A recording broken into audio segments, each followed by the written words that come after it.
Nabi SAW punya akhlak yang baik sekali, mulia sekali. Sampai Abu Talib itu sendiri malu dengan Nabi SAW di umur 8 tahun. Anaknya Abu Talib banyak. Kalau istrinya Abu Talib lagi siapin makan, anak-anaknya pada berebut. Nabi SAW duduk di pojok rumah. Enggak sama sekali. Enggak berebut. Nanti kalau selesai makan ada sisanya beliau makan. Sallallahu alaihi wasallam. Punya akhlak yang mulia dari masih kecil. Sampai Abu Talib bilang sama istrinya, khusus untuk Muhammad sisipkan makanan. Karena dia tidak ikut berebut sama mereka. Gitu kan. Baik, di umur 12 tahun, pernah satu waktu Abu Talib ini mau ke negeri Syam, urusan dagang. Pertama kalinya Nabi SAW, biasanya Nabi ini selalu pemalu, nggak banyak minta dan nuntut ke pamannya.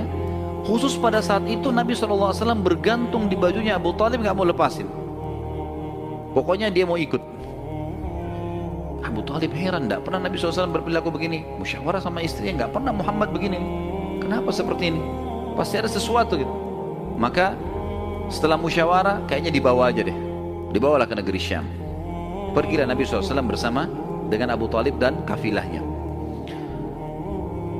Pada saat mau tiba di negeri Syam, sebelum tiba di negeri Syam, kafilah ini melewatin sebuah gereja teman-teman sekalian. Dan di situ ada satu pendeta bernama Bahira. Dan ini riwayat Bukhari Muslim menceritakan masalah itu ya. Dan sampai sekarang di negeri Syam masih ada puing-puingnya gerejanya Bahira ini. Pada saat itu di zaman Nabi SAW ada gereja ini dan sampai sekarang masih ada sisa puingnya. Saya pernah lihat cuplikannya sendiri, ada sisa puingnya di negeri Syam. Tepatnya di Syria ya. Kemudian teman-teman sekalian, pada saat melewatin kafilah ini melewatin gereja, si Bahira ini kepala pendeta di gereja itu memang lagi nunggu informasi tentang Nabi terakhir nih. Dia ngeliat-liat di jendela gerejanya, setiap kafilah lewat dilihat sama dia, terutama yang dari Jazirah Arab. Waktu secara kebetulan dengan hikmah ilahi lewat kafilahnya Abu Talib, dan kafilah ini agak berbeda dengan yang lainnya. Kafilah itu berarti 3 unta ke atas ya, baru dinamakan kafilah. 3 ekor unta ke atas baru dinamakan kafilah. Setiap waktu lewat kafilah Abu Talib ini ada awan yang menaunginya. Beda dengan kafilah lain, padahal lagi terik matahari.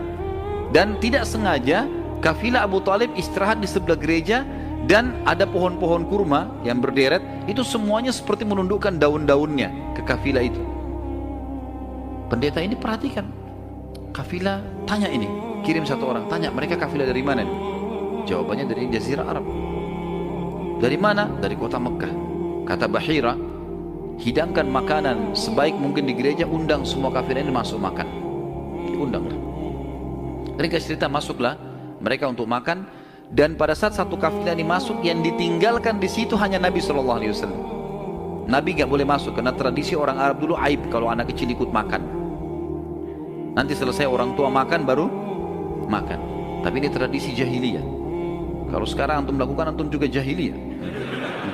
Makan, kasih anak-anak makan. Kenapa harus disendirikan? Mungkin dia lapar, kesian. Gitu kan? Baiklah. Waktu lagi makan, Bahira ini memperhatikan satu persatu orang-orang Quraisy ini, wajahnya, karena mereka tahu cirinya Nabi terakhir. Alisnya, wajahnya, mukanya, kulitnya, jalur nasabnya semua jelas. Tidak semua, tidak ada tanda-tanda kenabiannya. Ini mukanya muka biasa semua. Maka si Bahira tanya, apakah masih ada dari kafilah kalian yang tidak ikut makan? Kata mereka, ada satu anak kecil di depan, kami suruh jaga barang kami. Kata Bahira, boleh saya ketemu? Oh silahkan. Mereka lagi asyik makan. Bahira keluar menemui Nabi SAW. Nabi lagi duduk di bawah pohon. Lalu Bahira memanggil dia, mengatakan, hai anak kecil, ikutlah dengan saya. Kafilahnya disuruh jaga oleh beberapa pegawainya Bahira ini. Masuk di satu ruangan di gereja. Kemudian Nabi SAW berdiri lalu kata, jadi orang Mekah begini teman-teman, di Mekah itu ada patung namanya Lat dan Uzza. Lat dan Uzza ini 2 patung yang luar biasa dikultuskan di Mekah. Hebat patung ini menurut mereka. Jadi kalau bersumpah atas nama Lat dan Uzza sudah tidak mungkin berbohong. Kalau bohong kualat nih.